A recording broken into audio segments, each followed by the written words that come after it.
One of the key things we learn about when we're starting to learn how to do object-oriented programming is that every class attribute is unique to the object that's created.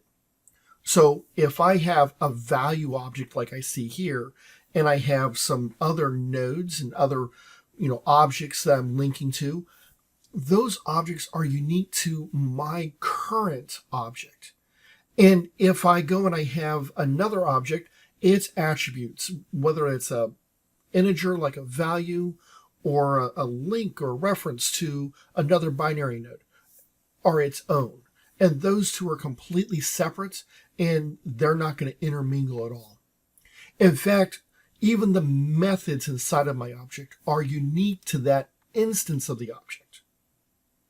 The way we share information across all the objects is to define it with a keyword called static.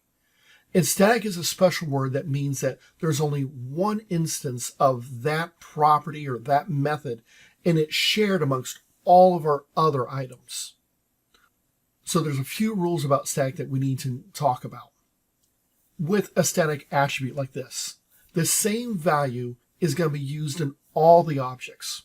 Whether I have object A and object B, if it's a static property, that property will be referenced with the exact same value in both objects.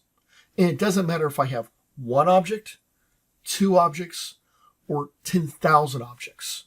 It's this exact same value for all of them. And that's one of the things that we have to kind of get used to and think about, because it's different than every other attribute that we have inside of a class.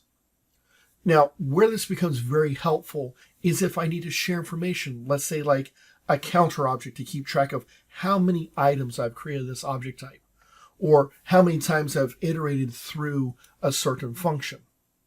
A perfect example is actually in this binary node. If I come down here to the bottom, I have a method called findItem. And I'm taking in a value and I'm checking to see, is this the item I'm looking for, or do I need to navigate through my binary node tree? So I'm looking for a specific value. I pass that into this method, and I check to see if my value is equal to the value that's being passed in. If it's not, I'm going to see how do I need to navigate through my binary tree, looking at my left side and my right side.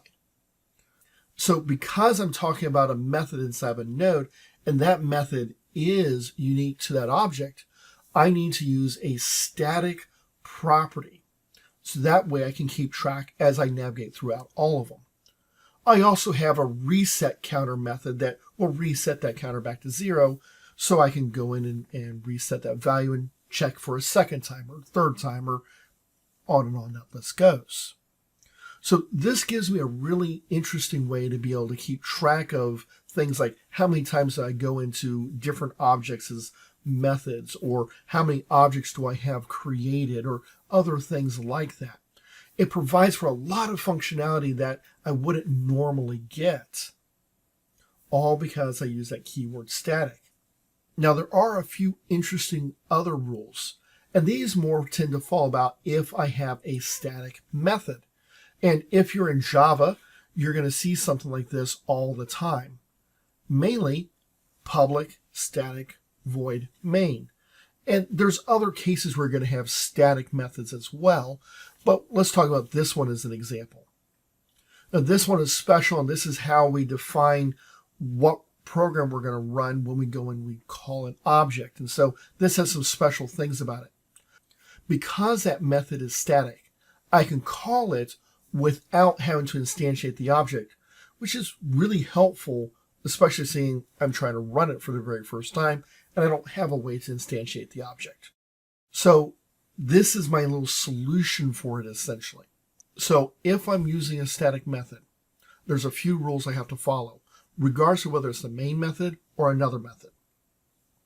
One of those rules is that if I'm going to use a class attribute, it also has to be static. And that's because I may not be instantiated. Now, I can be instantiated and use a static method, or because of it being a static method, I don't have to be instantiated, so there may not be an object level attribute. So any attribute I use has to be static, or I have to create those variables local to my method. The other thing is, if I'm going to call a method from within my static method, and I haven't created a class for it, and created that object from that class, then it needs to also be a static method.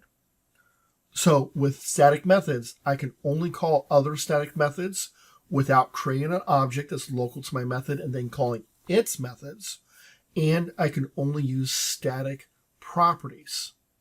And if I keep those things straight, then I can learn to use these very effectively. And you might go, well, with those limitations, why would you bother? Well, there are some special reasons beyond main why I might want to have a static method. For example, I might not need to create an object and all the overhead that's involved with it to essentially have like a library function call where I can perform an option, for example, a conversion from one value to another. I don't need to create an object for it. So there are some reasons, and if you look throughout the Java programming language, you'll find that they use static methods as those types of libraries and for some other purposes throughout different types of environments. It's just a matter of what's the logic that you're needing to perform.